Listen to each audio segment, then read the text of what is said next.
Mein Name ist Veriko. Ich bin in Sakartvelo geboren. Obwohl ich inzwischen länger in Deutschland lebe, als ich dort gelebt habe, zieht mich dieses Land magisch an. Es ist, als hätte ich meine Kindheit in Sakartvelo gelassen und ich kehre immer wieder dorthin zurück, um aus ihr zu schöpfen. Ich besuche regelmäßig meine Verwandten und irgendwann stelle ich fest, dass die ältesten Frauen in den Familien, die ich besuche, das Bedürfnis haben, mir die Geschichten ihrer Eltern, Großeltern oder Schwiegereltern anzuvertrauen. Ich lausche gebannt und merke, dass ich diese Geschichten nicht in ihrer Vollständigkeit behalten kann. Dabei möchte ich sie nicht nur festhalten, sondern mehr aus ihnen machen. Mein Mann Chris drückt mir eine Kamera und ein Mikrofon in die Hand. Schnell merke ich, dass der Fluss der authentischen Erzählungen meiner Protagonistinnen bricht, sobald ich mit einer Kamera auftauche. Ich habe keine andere Wahl. Ich muss während des Geschehens lernen, wie ich Filme, Ton und Licht einstelle, die Frauen zum Erzählen ermutige und gleichzeitig die magische Atmosphäre einfange, die mich immer wieder dorthin zieht. Während ich versuche, die Geschichten einzufangen, kristallisiert sich meine Mission heraus. Ich möchte meinen Vorfahren, die meist einfache Menschen waren, eine Stimme geben. Schließlich lastete die ganze Härte der Vergangenheit meiner Heimat auf ihren Schultern. Trotz meiner Unerfahrenheit und der Kamerascheue versuche ich, die Geschichten mit den Situationen zu verknüpfen. Geschichten, die nicht ich mir ausgesucht habe, sondern die mich gefunden haben. გაზაფხული ჩემი გულის ამინდივით დარდიანობს ეგ თუ ჩემი ყინვის აგარ დაზაფრული ქალავეროსღა გამაჩნდები სამზიანოს ეგ თუ ჩემი ყინვის აგარ დაზაფრული ქალავეროსღა გამაჩნდები სამზიანოს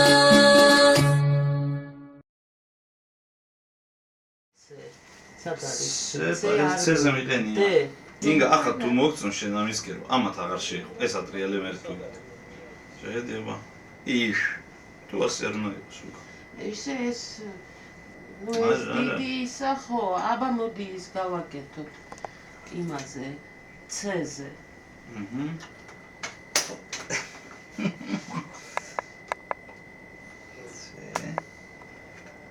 გინდა ავეროლოგი გავაკეთოთ, აბა ავეროლოგი. ცადე ჯერმაცადე ინა ყველაფერი გაკეთიქნი. ეს ასე ხენოსობა ახლა ასე ო, ზე. ხო, ას ყველანაირად მოუწევს.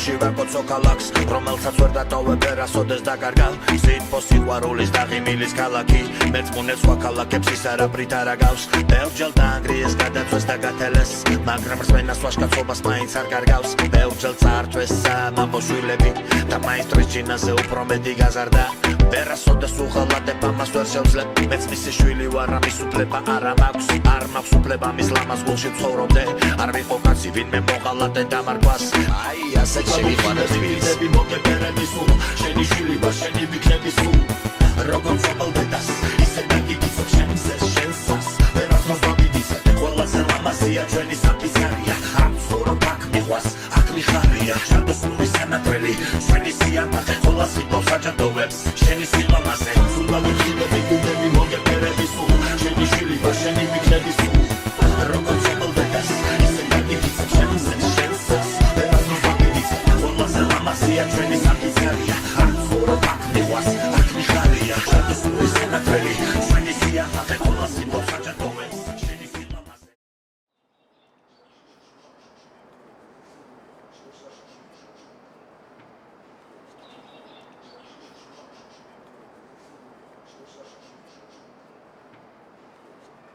ერთი აი ესე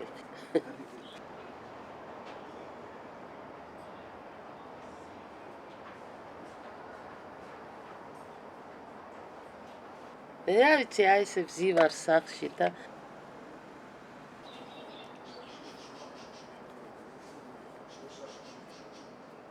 დედაჩემის დედა და მამა. ისეც არის დედაჩემი.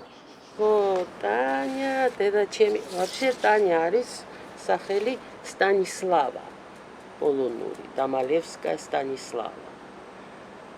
მაგრამ აქ საქართველოში დაარქვეს ტანია და ტანია დარჩა, თორე ისე სტანისლავა სტასია რა. უკრაინა და პოლონეთი რაღაცა ომი ჰქონდათ რა, მე აღარ მახსოვს რომელი წელი იყო რაღაცა და უკრაინამ აიღო ეგ სოფელი. გინდათო დარჩითო, გინდათო გადადითო პოლონეთში და რადგანაც ამათ ეხლა სახლიც ჰქონდათ, დარჩნენ.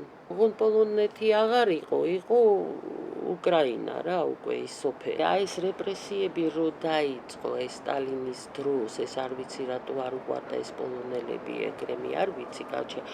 ბაბუაჩემი თავის შვილებთან და კიდე ზოგი ნათესავები გაიპარნენ და შევიდნენ უკრაინაში რაღაც სოფელში, სადღაც.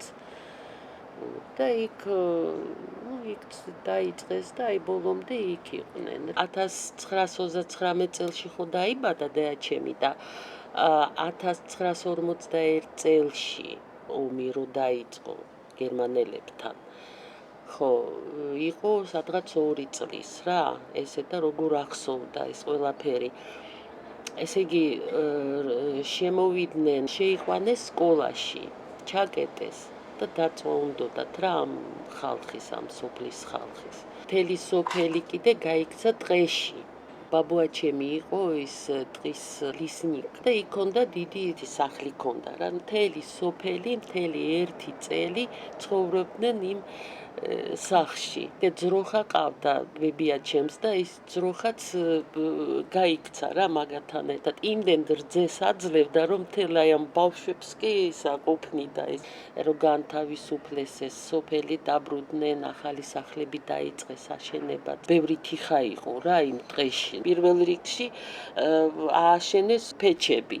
მერე უკვე სახლები რა ეს. აი ეს არის მამაჩემი. ჯარში რო იყო, იმაზე მარსკოი ფლოტ 3 წლიანში. მამაჩემი დაამთავრა და ამ ბიჭს კიდე ჰქონდა ოტპუსკ. წამოიყვანა მამაჩემი იქ თავის და ტანცპლაში ადგა რაღაცა გოფები და გაიცნო დედაჩემი. ჩამოიყვანა აქეთ ჩამოიყვანა, იყო 22 წლის. ძმასთან ცხოვრობდა, უბრალოდ ძმასთან. აი მათ არ მოეწონა, ქართველი არ იყო რაღაცა და очень плохо обращались с ней. Очень плохо. ბაბუაჩემი არ ელაპარაკებოდა ბოლომდე. საწახვედიოდა ეგრე შორს და როცა მამაჩემი გარდაიცვალა, კი არ სჯეროდა რომ ისაგეთ. Он тебя бросил, говорит. Он тебя бросил, говорит, вот ты осталась, говорит, с одним ребенком. ერთი თვის ვიყავი, რომ ავარიაში მოხდა რა მამაჩემი. მატარებლის ქვეშ მოხდა ავტობუსი მთელი ხალხით, სამსახურიდან მოდიოდა და შოფერი გაიქცა, კარები არ გააღო და გაიტანა. მამაჩემი რო აღარ იყო, დედაჩემიც გააგდეს, საბუთები დამალეს, ყველაფერი და დარჩა დედაჩემი უსაბუთოდ. ვეღარ მიდიოდა ვერსად. პრისავსიბე ეხლა არც საბუთები, არც ქართული ენა არ იცის არაფერი და აი ესე დარჩა ქუჩაში. თავის მოკლა უნდოდა, პატარა ვიყავი, მე 1 თვის ვიყავი. დავტოვებო ეგრე, ნახავ რომ ვიღაცა აიყვანსო და ესე მოხდა რომ ვიღაცა ქალი ვიღაცა მოდიოდა, იმაზე ხიძე იყო რა დედაჩემი, ვიღაცა ქალი მოდიოდა, დაინახა რომ ტიროდა რაღაცა. რატო ტირი ხარო? მოუყვა დედაჩემა უსაბუთო თუ ისა მოუყვა ეს ყველაფერი და წაიყვანა, იქვე ცხოვრობდა. წაიყვანა თავის სახლში და მთელი 9 თვე დედაჩემი ამ ქალთან ცხოვრობდა. მერე სამსახურიც უშოვა, საბუთებიც, პასპორტი ყველა. მადლობა იმ ქალს რა, რომ ჯოჯა მერი. დედაჩემი სულ ეძახოდა მამა, მაია მამა. მუშაობა რო დაიწყო, ბინაც მიიღო, დადიოდა ეხლა იქ მშობლებთან, ბებიაჩემთან ტოვებდა რაღაცა ზაფხულში რა. თვითონ მუშაობდა და მე როცა ბებია ბაბუა გარდაიცვალეს, მე ის ყველაზე პატარა და 12 თუ 13 წლის რა ინტერნატში ჩააბარეს. მომამდე 12-ნი იყვნენ. ხო და ბოლოს დარჩნენ 7. და ეს პატარა და ეს რიგინა იყო ინტერნატში. გადადაჩემა წამოიყვანა აქეთ. აქ სკოლაში დადიოდა ყველაფერი და ჩვენ ორნი აი ესე გავიზარდეთ. ლამაზი ქალი იყო. ამბლა პერვა მოდნიცა რაღაცა რო გამოდი ანთმები შეიღებავს ან რაღაცა ნახე ყველგან ის არის რა პერვა მოდნიცა ბლა გაჭირება როგორ არისო ხა მარტო რო დარჩა ერთბად მაგრამ ეხმარებოდნენ ხალხი იქ სამსახურში რო დაიწყო რო იცოდნენ რომ მარტო ხელა და ჟორმაქს იმას ხელფას აძლევდნენ მაშინ ეხმარებოდნენ კარგად ეხლა ესე არავინ არ გაგიკეთებს და მაშინ სხვა ხალხი იყო რა 3 წლის რო ვიყავი გაიცნო ეს მეორე მამა ჩემი მე არც ვიცი ჩემი საკუთარი მამა როგორ იქნებოდა ჩემთან მაგრამ ეს იყო ძალიან კარგად ჩემთან ყველას უყვარდა მამა ჩემი იქ რომ მივდიოდით ნათესავებთან აუ ყველა გიждდებოდა რა კაი კაცი არისო და რა კაი ისა და აქაც სულ ჩამოდიოდნენ ჩვენი ნათესავები უკრაინაში და პოლონეთში სულ ის ყავდა ნათესავები ეს არის მამა ჩემის მამა ბაბულა ხო ესა ივანე მაჩაბელი 1915 წელს ის იყვნენ კნიაზია ბაბუა ჩემი გიმნაზიაში სწავლობდა რომ მოვედით აქა მამამისი ცოცხალი იყო ძალიან კაი კაცი იყო შეუყვარდა დედა ჩემი ისე რო არ ვიცი ბაბუა ჩემი იყო იმისი სტომატოლოგის პროფესორი იყო რამდენი ვილაპარაკე მის ლამაზ გულში ცხოვრობდე არ ვიყო კაცი ვინმე მოღალატე დამარგვას მე აქ გავიზარდე სიყვარული ვისწავლე ერთგულება და დავდივარ ამაღად მე არასოდეს დამიკარგავს სიმდისი სხვა შეცდომებს მაპატიებს თბილისი სულთა ვიმხილები პირდები მოგებერები სულ შენი შვილი ვარ შენი ვიქნები სულ როგორც შეყოლდას ისე დაგივიცებ შენსას ვერასდროს დავიდიცებ ყველაზე ლამაზია ჩვენი საკისარია აქ ცხოვრობ აქ მიყვას მიხარია შადოსური სანატრელი შენი სიამაყე ყოლა სიბოს აჭადოვებს შენი სილამაზე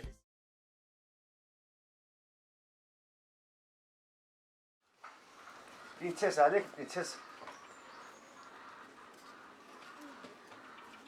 ეხლა თქვენ გულისთვის თორე არ გამოვაცოფოს გვიფუჭდება ქალო გვიფუჭდება თქვენ რო გინდათ ეს პროცესი გვიყვარს ხო და თქვენ რო გიყვართ ბატონო რა უნდა? უთხარი მოჩიქულმაო. დაგინახეთ ხო? მოჩიქულმაო.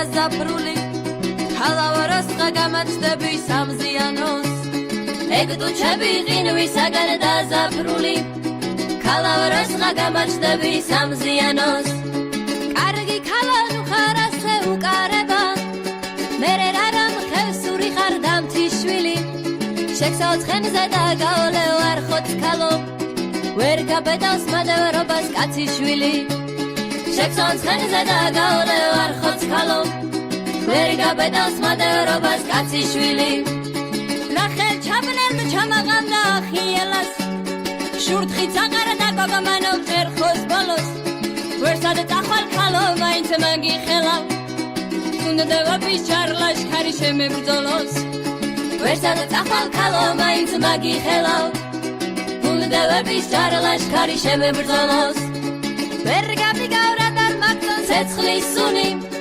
უხრის პირას ბალღისთვის რომ წინ დასხსავდე რა დარგინდა ჭიუხები შენი სლული შავ დალალზე თეთრი თოვლი რომ გათოვდეს რა დარგინდა ჭიუხები შენი სლული შავ დალალზე თეთრი თოვლი რომ გათოვდეს რა ხელქაქვინ გავდარდა ხასიათი ვაჰმე თუ ვერ დაგიჩემეთ მამზიანო მოსით ქალაქს როგორც ხივთა თინათი შექსავ ცხელზე და გავლევ სამზიანოს მოსით ქალაქს როგორც ხივთა თინათი შექსავ ცხელზე და გავლევ სამზიანოს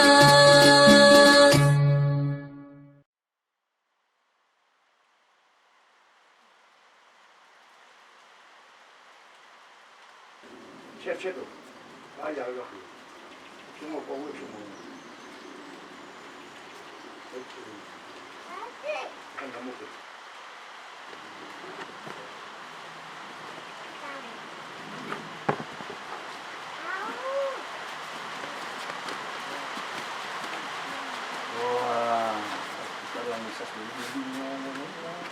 ეხლა ფუტკართან მისვლა იქნება.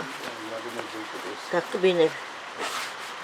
14 წლის ვიყავი მამაჩემა, რომ გადმოვედითო და აქ რომ მოვედითო სოფელშიო სავსე ისინი დაგვხვდაო რა, ისე გაიყვანეს თათრები, რომ ვერაფერი ვერ მოასწრეს გატანა. ბანკები და საჭმელი, ხო, მიწურები ჰქონდათ განასახლები იმათ, მაგრამ სავსე იყო, ჯერ თაფლი და მურაბები ვანტრე თუ არ მოწამლული არ იყოს, ასე ვიტყოდით ხოლმე, არ დაგწამლოს ჩვენცაო. ესე სტალინმა ისინი გაყარა და ჩვენები გადმოასახლა აქ და იქ ხაშოში რაც ჰქონდათ ჩვენებს ახლა არაფერი აღარ არის იქ სულ მიწები, მაგრამ ხალხმა იქ დაიბრუნეს ადგილები.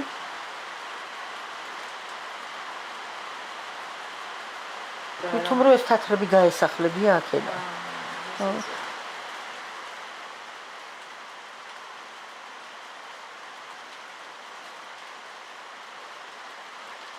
ვირები იყო იმდენიო, ვირები ყავდათ იმდენიო, რომ დაატოვს ყველაფერი. სავსე იყო ხალ მურაბებით, კამპოტებით რამ. ალბათ იქითკენ თავად ქვეყნებში, ხო. გაიყვანეს ისინი. ისინი რო იცოდე, არის წლები რომ მოდიან. აქ ნახულობენ თავად იმას და მიდიან, ხო.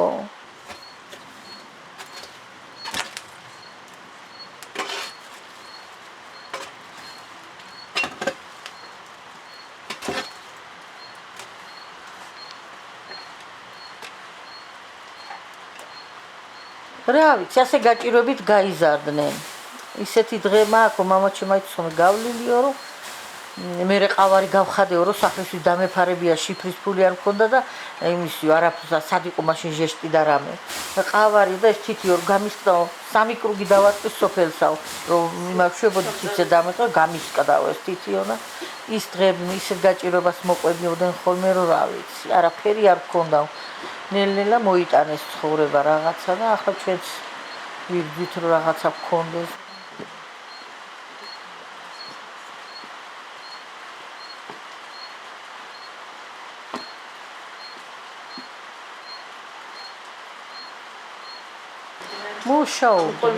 კოლმეურნეობაში, აბა თუ არ იმუშავებდი, არავინ მოგცემდა შემოდგომით რა უნგეჭამა ზამთარს. საჭმელს აძლევდნენ, ფულს არ უხდიდნენ. ფულს არ უხდიდნენ, მარცვალს აძლევდნენ, ჭირნახულს რაც მოდიოდა.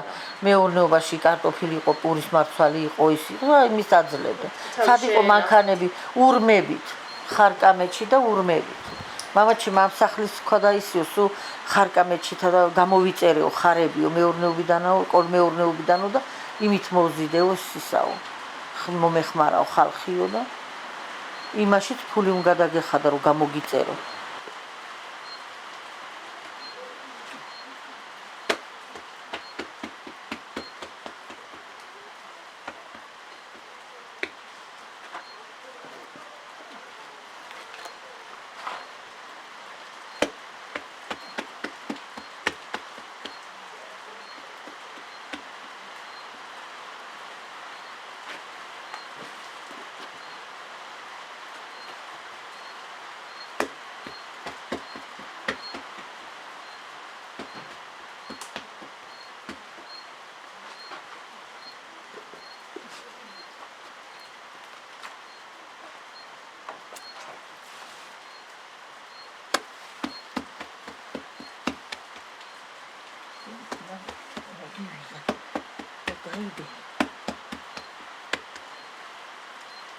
ასეთი გაჭირვებაში გამოვიდნენ ეს ჩვენი მშობლები.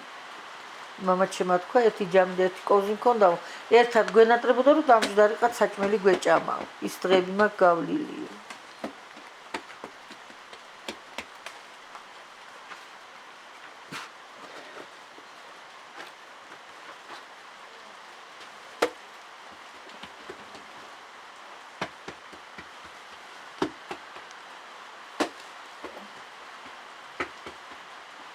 გავიგებდიო ვინ გამოაცხო პური, რომ თონეში ჩავხტებოდი, ღამე რომ გამეთია იქაო.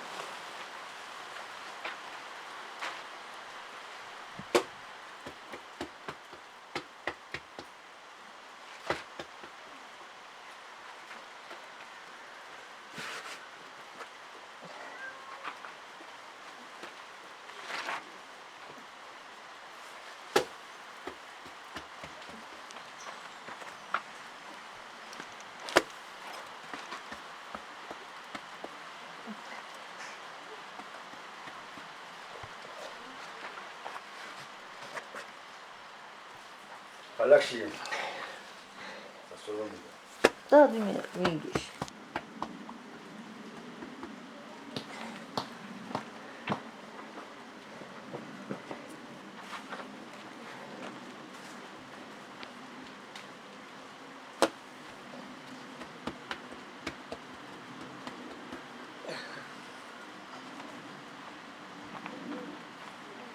Ai, pô, tá fácil.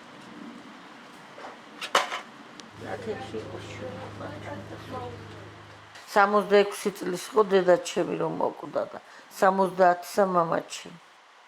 მე ის დედაჩემი ისეთ პერიოდში მოკვდა, ესე გაჭირვება იყო, ისე 2001-ში მოკვდა დედაჩემი.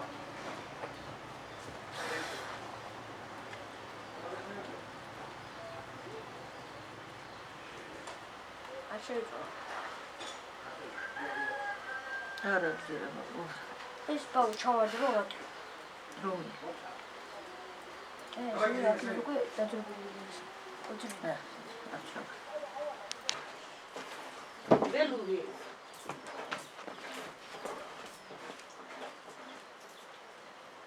მაგას გადავაგდებით. და გაგაყოლებ შენეც.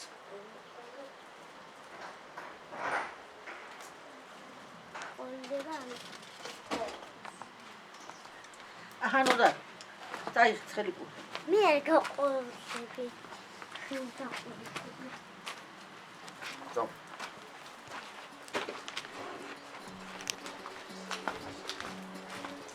ასე იყო ჩვენი საქმე, ჩემო გოგო.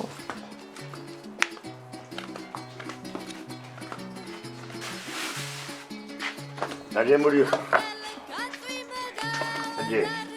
ხელი თუ აია. ჩემი გული სამინდივი დარდიანო ეგ თუ ჩემი ყინვისაგან დაზაფრული ხალავაროს გამაჩდები სამზიანოს ეგ თუ ჩემი ყინვისაგან დაზაფრული ხალავაროს გამაჩდები სამზიანოს კარგი ხალანუ ხარასე უკარება მერე რარამ ხევსური ხარ დამთიშვილი შექსაოცხენზე და გაოლე ვარ ხოცხალო ვერ გაბედავს მადევარობას კაციშვილი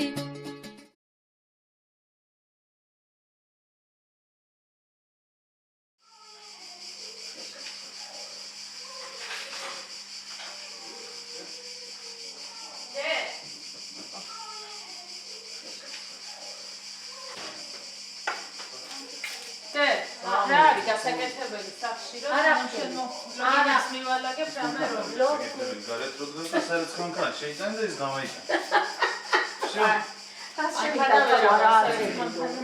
არა კრეხერით რეცხავს, ნუ ყოველსა.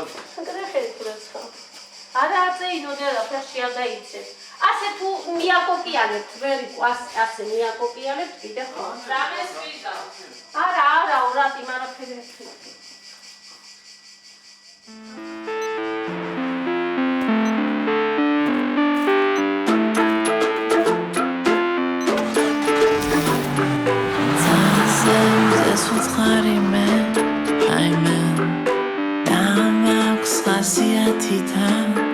Είμαι σαν γασπίρτιβάρ Αρούτσας βαλό Μάρτριν να ξασφίρτσιο Κουλιούντα άβα Zesta pono shouldebi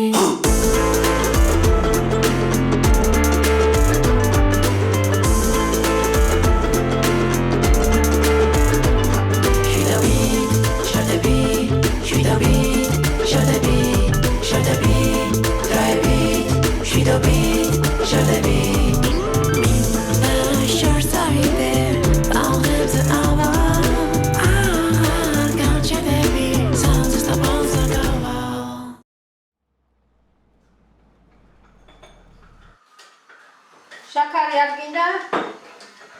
ცუკა არ გინდა? ცუკა. არა. შავი.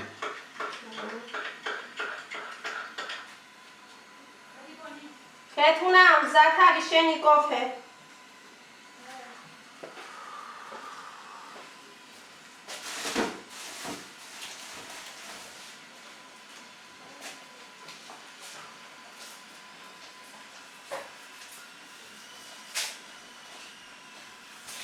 გადაინტერესებს, რა ვიცი, ცოლიკო ობლად გაიზარდა, მამა ჯარში დაეკარგათ და დედამ გაზარდა 4 შვილი, უფროსი იყო მამა. მამა ყოფილა ძალიან კაი მოსწავლე, მათემატიკა თურმე იცოდა, სხლავდა თურმე. ვერავინ თელ სკოლაში ვერ დაეტაკებოდა მამას. მერვეში იყო თუ მეშვიდეში იყო, არ ვიცი და ერთხელ მასწავლებელს ბავშვისთვინ მერხი დაურტყია ფეხზე. ის რომ გაბრაზდა მასწავლებელი, აუღია ეს მერხი აუწევია, ასე რომ დააყენა ბავშვი თურმე და ფეხში დაურტყია. გამწარებულა ეს ბავშვი და მამა ვერ იტანდა ადამიანის დაჩავრას. რო დაუნახია ეს რომ ამ ბავშვს ესეთი შეურაცხყოფა მიაყენა არაფრის სკოლისთვინ და გაამწარა ბავშვი და ნობოლი ბავშვი ყოფილა. ამდღარა რო გასულა მასწავლებელი დაფასთან. აუღია ეს მელანი და გული პირზე უსურია მასწავლებლისთვის მამას. აი ესე გულის პირის უჩამესურია ამ მელანით და გეთვრიე გარეთო და ამდღარა ეს ნაჯახი აუღია მერხში მქონდა შედებულიო მამამ იმიტომ რომ სკოლის მერე მივდიოდიო ტყეშიო შესასვჭრიდიო ზოგს ვყიდიდი ზოგის სახში მამქონდა რომ ოჯახი მერჩინაო წამოვედი და წამოვედიო აღარც მივსულა იმის შემდეგ სკოლაშიო დირექტორსაც კი შემოუთვლია რომ დაბრუნდი სკოლაშიო შენის თანამოსწავლე სადარიო მაგრამ არ მისულა მამა თქვენი სკოლაც და თქვენი ისიცო ხო და იმ ბავშვმა კი დაამთავრა სკოლაო და კაი ბავშვი გამევიდაო და მე გამევედი მუშაობა მამამ ბოინში დავიწყე მუშაობაო მე იქიდან მაღაზიის მომარაგებლად და იქიდან შეხვდა თამარი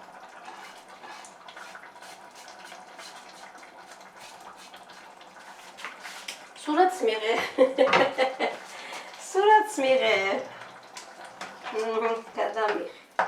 თამარას დაგათხოვდა გურჯაანში. წამევიდა თამარა რომ მივეხმარები ბავშვების დასდაშიო და დაიწყო მაღაზიაში მუშაობა და მამა იყო მომარაგებელი მაღაზიის. იქიდან შეხვდნენ ერთმანეთს. ისე გაჭირვებაში ვიყავითო, ტრიალ მინდორზე გამოვედითო. 4 ბოძი ჩავასვეთო. შემოაწნა გოდრის ისინი, წყნელები. მოწნული და მაღლა ჩალა ეპარად. და როგორც გარეთ წვიმდა იგრე შიგნითო. მე ამ დისკმარმა მისცა ერთი კუშეტკა და ერთი მაგიდა. და ერთადერთი ნაბადი გქონდაო. ჩვენი ლოგინი ეგ იყო. ნაბადში გევეხოვდით, დავიფარებდითო იმ კუშეტკაზეო და მორჩა ჩვენი საწოლი ეგ იყო. თამარა იტყოდა ხო.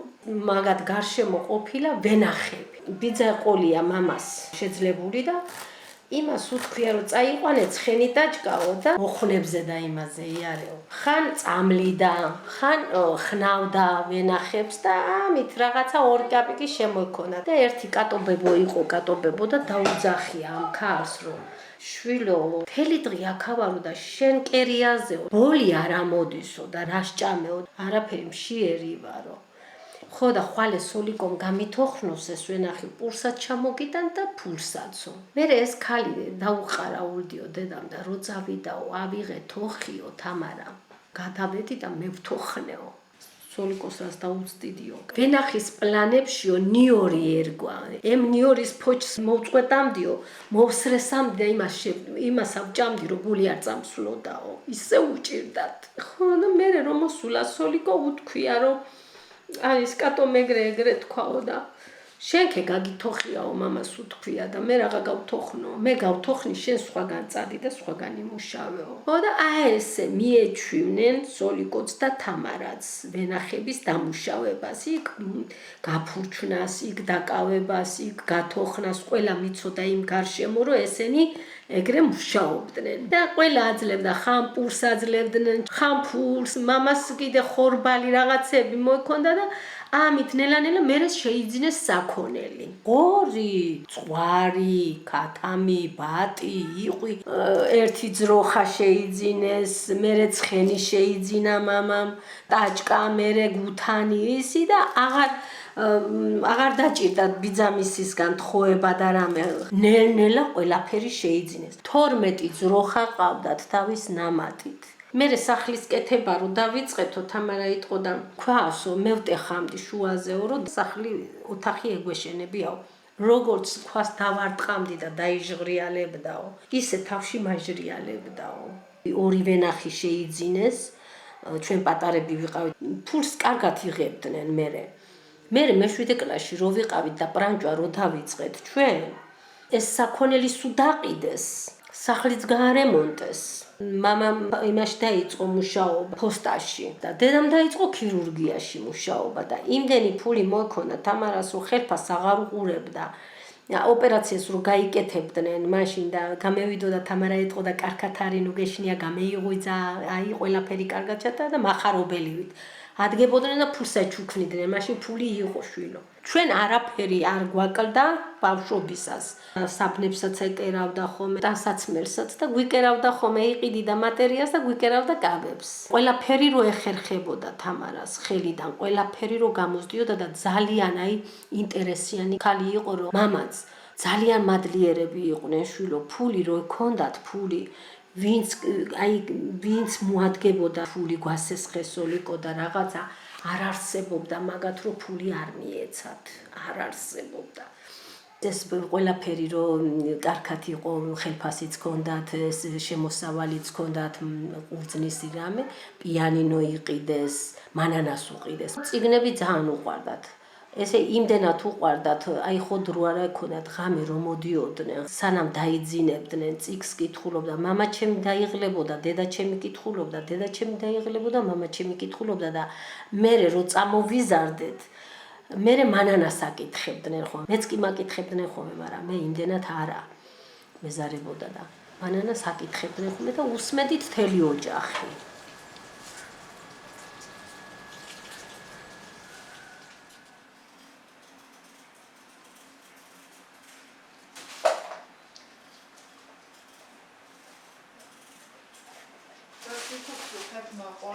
ხაჭაპ სანდალი გავაკეთე, დანდური გავაკეთე, სალათა ხაჭაპურები, ლობიანი რაც არის. ბორშებს, კიტრის, ბულგარული და სტაფი. ნუ თამარას ცხოვრება ძალიან რთულიც იყო, ხალისიანიც იყო და ძალიან აი ჭიქა არ ქონა რომ წყალი დაგვალიეაო და იქიდან შევქმენით მე და მამაშენმა ოჯახიო და იმ უბანში ყველაზე შეძლებული თუ არა მეორე შეძლებულები იყვნენ. მერე რომ დავამთავრეთ სკოლები, მანანას კაი შუბა უყიდეს, 400 ლარი მანეთი მიცეს, მაშინ კაი ფული იყო 400 მანეთი და მე უთხარი არც შუბა მინდა, არც პალტო მინდა, არც არაფერი და შემოვიდა ლაიკის პლაშები. ტყავის პლაშები შემევიდა მოდაში, კურტკები, ისა და პლაში მინდოდა. აი მუჩში დაიჭერდი ისეთი პლაში მოუტანა გადამყიდველმა და 1700 მანეთი მიცა. 1700 მანეთი მაშინ ფული იყო შვილო. მერე მანანა მიდიოდა თბილისში. მათხოვეო ეგ კურტკაო, ეგ პლაშიო. ჩემი ლაიკის პლაში იმას შერჩა და იმისი დუბლიონკა კიდე მე შემრჩა. დედაჩემო ოღონდ არ გამომორფა, არ შემარცხვინო. და გიყიდიო, დღესაც აყიდლობს. ასე თქვა დედას რომ ჩაცმა უყვარდა და არ ქონდა და დახეულები ეცვან თუ რამეს ვეღირსეო ჩემი შვილები პირველები თუ არა მეორეები მაინც უნდა გავიდნენ ჩაცმითო და მართლაც ეგეთები დავდიოდით ვერიგო ოლეგი კიდე რა უყავი შუბით რო გამოვყევი რა უყავი ის ლაიკის პლაშიო და რა უყავი და ბანანაფცა იყო თქო და მე იმის გულისთვის მამყავდიო და Zesta polok shoulder be